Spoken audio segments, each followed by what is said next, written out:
Student, पिछले lecture में हमने advantage of catalyst and enzyme catalysis के बारे में स्टडी किया था। वहाँ पे हमने एंजाइम की डेफिनेशन और वही कुछ पर्टिकुलर एग्जाम्पल वहाँ पे हमने स्टडी किए थे। आज हम बात करते हैं मैकेनिज्म ऑफ एंजाइम कैटालिस्ट। ठीक है, जो एंजाइम कैटालिस्ट है मतलब सिंपल जो एंजाइम है वो किस टाइप से काम करेगा किसी भी बायोकेमिकल रिएक्शन के अंदर, तो वो यहाँ पे हमने डिस्कस करना है। तो देखो, जो एंजाइम का मैकेनिज्म होगा उसको हम लॉक एंड की मैकेनिज्म से एक्सप्लेन करते हैं। लॉक एंड की मैकेनिज्म क्या है? जिसकी पर्टिकुलर लॉक के लिए पर्टिकुलर की रिक्वायरमेंट होती है।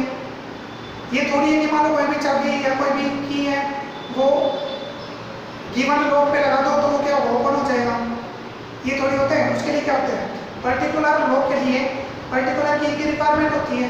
सभी की पर्टिकुलर लॉक पे थोड़ी अप्लाई होगा। ठीक है, तो इसी तरह हम यहाँ पे एंजाइम के बारे में कह सकते हैं कि जो भी अपने पास बायोकेमिकल रिएक्शन है, अगर उसके रेट को अगर चेंज करना है तो उसके लिए क्या करना पड़ेगा, किसी पर्टिकुलर एंजाइम की रिक्वायरमेंट होती है। ठीक है, तो प्रत्येक बायोकेमिकल रिएक्शन के लिए पर्टिकुलर एंजाइम की रिक्वायरमेंट होगी। सभी एंजाइम गिवन बायोकेमिकल रिएक्शन के रेट को चेंज नहीं कर सकता।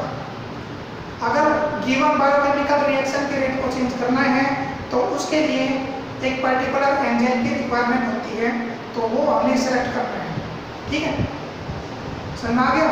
लॉक का तो कंसेप्ट था कि मान लो अपने पास एक लॉक गिवन है, एक लॉक है, अब उस लॉक को खोलना है तो प्रत्येक जो की है वो वहाँ पे अप्लाई थोड़ी करोगे। उसके लिए क्या होता है, पर्टिकुलर की रिक्वायरमेंट होगी, पर्टिकुलर की होगी, वो अप्लाई करोगे जब तो ओपन होगा। ठीक है, उसी तरह यहाँ पे बायोकेमिकल रिएक्शन का केस आएगा कि जो भी बायोकेमिकल रिएक्शन दे रखी है, अगर उसके रेट को चेंज करना है तो उसके लिए पर्टिकुलर एंजाइम की रिक्वायरमेंट होगी। ठीक है, सभी एंजाइम गिवन बायोकेमिकल रिएक्शन के रेट को चेंज नहीं करेंगे। ओके, तो वो यहाँ पे हमने स्टडी करना है। तो देखो क्या कहोगे, the best example of mechanism of enzyme is lock and की मैकेनिज्म। ठीक है, जो एंजाइम कैटालिस्ट का जो मैकेनिज्म होगा उसका बेस्ट एग्जांपल क्या है, लॉक एंड की मैकेनिज्म। जिस टाइप से लॉक और की आपस में काम करते हैं उसी तरह क्या होगा, एंजाइम और बायोकेमिकल रिएक्शन काम करेगा। तो देखो किस टाइप से यहाँ पे हम स्टडी करते हैं। देखो ये जो एंजाइम है ये number of active site contain करते हैं।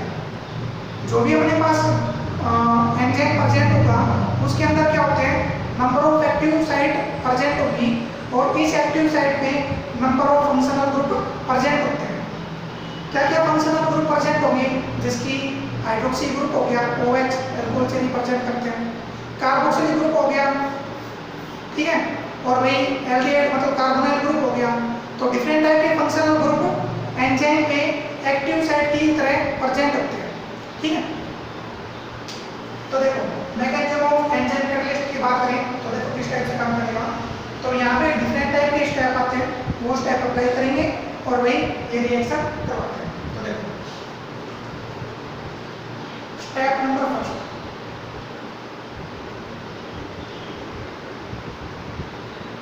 Formation of enzyme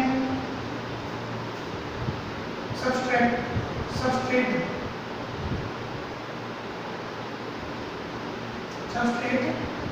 complex. Substrate means reactant molecules.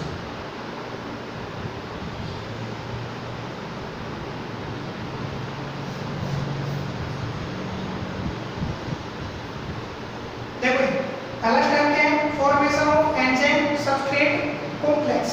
यहाँ पे जो सबस्ट्रेट है वो रिएक्टेंट है, जो रिएक्टेंट होगा उसको हम सबस्ट्रेट की फॉर्म में रिप्रेजेंट करते हैं।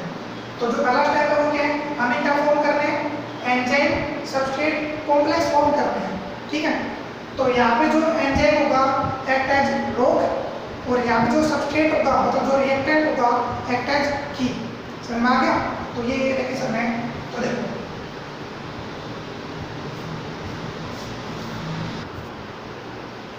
यहाँ पे देखो मैकेनिज्म ऑफ एंजाइम कैटलिस्ट या कहते हो एंड की मैकेनिज्म। तो इसके दो स्टेप है यहाँ पे। जो पहला स्टेप है वो क्या है, formation of enzyme substrate complex. ठीक है, सबसे पहले हमें क्या बनाना है, एंजाइम सबस्ट्रेट कॉम्प्लेक्स यहाँ पे फॉर्म करना है। ठीक है, मतलब सीधी सी बात ये है कि जो एंजाइम है लॉग की फॉर्म में वो सीधा कनेक्ट होगा नंबर ऑफ रिएक्टेंट के साथ, और यहाँ पे जो नंबर ऑफ रिएक्टेंट है उसको हम सबस्ट्रेट की फॉर्म में रिप्रेजेंट कर रहे हैं। तो एंजाइम और सबस्ट्रेट आपस में कंबाइन होंगे और कंबाइन होने के बाद it give the enzyme substrate complex. पहले तो ये बनाना है। जो दूसरा स्टेप आएगा वो क्या है, फॉर्मेशन ऑफ प्रोडक्ट। तो देखो पहले स्टेप को ही एक्सप्लेन करते हैं, फिर दूसरे स्टेप आएंगे। तो formation of enzyme substrate complex. ठीक है, एंजाइम सबस्ट्रेट कॉम्प्लेक्स यहाँ पे फॉर्म करना है। तो ये जो रिएक्शन होगी, ये जो प्रोसेस होगी, ये फास्ट प्रोसेस होती है। तो देखो यहाँ पे हमने एंजाइम ले लिया, एंजाइम कैटलिस्ट लेके चले हैं जो किसकी तरह काम करेगा, लॉग की तरह। ये इसके रिएक्शन है, ये भी रिएक्शन है, ये बाई डायग्राम के अकॉर्डिंग समझा रखे, ये सिंपल केमिकल रिएक्शन है। तो यहाँ पे एंजाइम लेके चले, एक्ट एज लॉग, ये रिएक्शन फॉर्म होगी, ये ले लिया। अच्छा, ये रिएक्शन करेगा किसके साथ, सबस्ट्रेट के साथ, मतलब रिएक्टेंट के साथ, जो किसको में प्रेजेंट है, की फॉर्म में। तो ये अपने पास सबस्ट्रेट है, ये आपस में कंबाइन करेंगे। तो कंबाइन करने के बाद ये आपस में एडिशन हो सकते हैं। जिसकी मान लो लॉग और की बात करें, जब की को लॉग के अंदर एंटर कराते हो, जब उसको घुमाते हो तो क्या होता है, जो लॉग होगा या तो क्लोज होगा या फिर ओपन हो जाएगा। उसी तरह यहाँ पे है। तो जब एंजाइम और सबस्ट्रेट आपस में कंबाइन होते हैं तो अपने पास एंजाइम सबस्ट्रेट कॉम्प्लेक्स मिल जाता है, मतलब आपस में एडिशन हो गया, एंजाइम कंबाइन हो गया सबस्ट्रेट के साथ। तो इसी तरह यहाँ पे हमने केमिकल रिएक्शन की फॉर्म ले लिया, एंजाइम और सबस्ट्रेट दोनों को कंबाइन करा दो, तो कंबाइन कराने के बाद क्या मिलेगा, एंजाइम सबस्ट्रेट कॉम्प्लेक्स मिल जाएगा। तो this is reversible and fast reaction. ठीक है, समझ में आ गया होगा। एंजाइम सबस्ट्रेट को कंबाइन करके एंजाइम सबस्ट्रेट कॉम्प्लेक्स यहाँ पे फॉर्म करना है। ठीक है, तो ये अपना पहला स्टेप। अब बात करो सेकंड स्टेप की। तो ये जो सेकंड स्टेप होगा ये स्लो स्टेप होता है। पहला स्टेप फास्ट होगा, दूसरा स्टेप स्लो होता है। तो देखो अपना जो स्टेप नंबर सेकंड है वो क्या है, फॉर्मेशन ऑफ प्रोडक्ट। हमें प्रोडक्ट फॉर्म करना है। तो देखो क्या होगा, यहाँ पे क्या फॉर्म हो गया था, एंजाइम सबस्ट्रेट कॉम्प्लेक्स फॉर्म हो गया था। अब यही कंपाउंड जो एंजाइम सबस्ट्रेट कॉम्प्लेक्स होगा ये आपस में मतलब इंटररिएक्ट करेंगे, और इंटररिएक्ट करने के बाद जो सबस्ट्रेट होते हैं, मतलब जो रिएक्टेंट होगा, वो आपस में ब्रेकआउट होना स्टार्ट कर देगा। ठीक है, जब एंजाइम सबस्ट्रेट आपस में रिएक्ट करते हैं तो कॉम्प्लेक्स तो बन गया, एंजाइम सबस्ट्रेट कॉम्प्लेक्स तो बन गया, बट जो सबस्ट्रेट पार्ट होता है, जो रिएक्टेंट पार्ट होता है, जो एंजाइम से कनेक्ट है, वो क्या हुआ, इनके बीच में फोर्स ऑफ रिपल्शन स्टार्ट हो जाता है। सबस्ट्रेट कंपाउंड के अंदर ही यहाँ पे फोर्स ऑफ रिपल्शन स्टार्ट होगा, मतलब जो सबस्ट्रेट है, जो रिएक्टेंट है, वो दो पार्ट्स में ब्रेकआउट हो जाते हैं। ठीक है, एंजाइम सबस्ट्रेट कंबाइन होकर कॉम्प्लेक्स बना दिया। अब सबस्ट्रेट के अंदर ये रिएक्टेंट के अंदर क्या होगा, इनके बीच में रिपल्शन फोर्स यहाँ पे स्टार्ट होगी, और ये जो सबस्ट्रेट होगा ये दो इक्वल पार्ट्स में ब्रेकआउट हो जाएगा। ठीक है, पहले तो एक पार्ट था, अब क्या होगा, ये दो पार्ट्स में ब्रेकआउट हो गया, और ब्रेकआउट होने के बाद इट गिव द प्रोडक्ट। ये भी प्रोडक्ट आ गया, ये भी प्रोडक्ट आ गया, बट ये प्रोडक्ट किससे कनेक्ट है, एंजाइम से। ठीक है, ये जो प्रोडक्ट फॉर्म हो रहे हैं वो एंजाइम से कनेक्ट है। तो इस वजह से ये जो कॉम्प्लेक्स फॉर्म हो रहा है वो क्या कहलाता है, this is called enzyme product complex. समझ आ गया। इस कॉम्प्लेक्स को रिएक्ट कराओगे एक दूसरे के साथ, तो ये जो सबस्ट्रेट होगा इनके बीच में रिपल्शन फोर्स स्टार्ट होगी, और ये सबस्ट्रेट क्या होगा, दो पार्ट्स में ब्रेकआउट हो जाएगा, मतलब कन्वर्ट इनटू प्रोडक्ट। बट ये जो प्रोडक्ट है वो एंजाइम से कनेक्ट है, तो इस वजह से क्या बनेगा, इट गिव द इंटरमीडिएट, और इस इंटरमीडिएट का नाम क्या होगा, एंजाइम प्रोडक्ट कॉम्प्लेक्स। सही है। अब क्या करो, ये जो एंजाइम प्रोडक्ट कॉम्प्लेक्स फॉर्म हो रहे हैं इसको हीट कराओगे, तो क्या होगा, ये दो प्रोडक्ट अलग हो जाएंगे, एंजाइम अलग हो जाएगा। तो जैसे हमने हीट करना स्टार्ट किया, तो जो हमने स्टार्टिंग में एंजाइम किया था वो रिएक्शन से एलिमिनेट हो जाता है, एंजाइम अलग हो गया और दो प्रोडक्ट यहाँ पे ऑब्टेन हो गए। ठीक है, ये तो बाय डायग्राम से समझा रखे हैं। यहाँ पे देख लो रिएक्शन, एंजाइम सबस्ट्रेट कॉम्प्लेक्स लेके चले, चलो आपस में कंबाइन किया तो क्या बना दिया, it give enzyme product complex. अब इसको हीट करोगे तो क्या होगा, एंजाइम अलग हो जाएगा, प्रोडक्ट अलग हो जाता है। तो this is the log and की मैकेनिज्म, समझ में आ गया।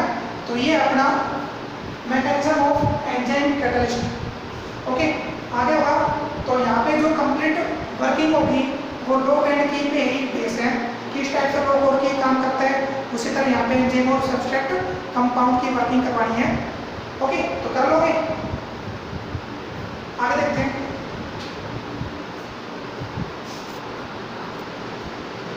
हमें देखो अपने पास एक क्वेश्चन आता है, इंपोर्टेंट क्वेश्चन कह सकते हो, जो हमने एंजाइम की बेसिक कंसेप्ट एक्सप्लेन किया था पिछले लेक्चर में, उस पर बेसिक क्वेश्चन है।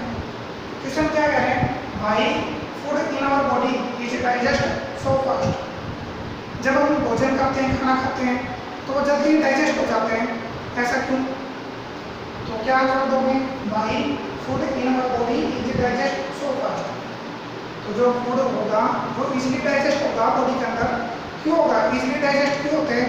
क्योंकि अपनी बॉडी के अंदर क्या प्रेजेंट होगा, 2% of large number of enzymes, enzyme present होते हैं जो क्या करते हैं, जो फूड होगा उसको इजीली डाइजेस्ट कर देते हैं।